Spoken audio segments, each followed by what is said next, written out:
Hey there, fellow DIY enthusiasts. Welcome to our channel. Today, we're tackling a common headache, your GE washing machine making that dreaded grinding noise.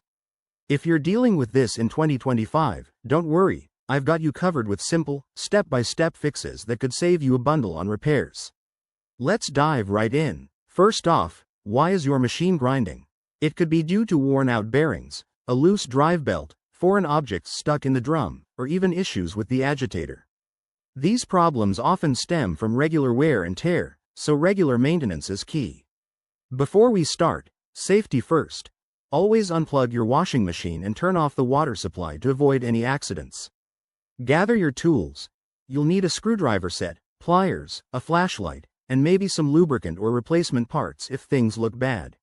Start by removing the front panel. Unscrew it carefully and set it aside. Now, inspect the drum for any loose coins, buttons, or debris that might be causing the noise. If you find something, remove it gently. Next, check the drive belt. It's usually located at the back or bottom. If it's frayed or loose, that's likely the culprit. You might need to replace it. Grab a compatible one from your local store or online. While you're in there, examine the bearings. If they feel rough or make noise when you spin the drum by hand, they may need lubrication or replacement. This is a bit trickier, so take your time. Once everything's fixed, reassemble the panel, plug in the machine, and run a test cycle. Listen closely. If the grinding is gone, great job. If not, it might be an electrical issue, and it's time to call a professional. There you have it. Your GE washing machine should be running smoothly again.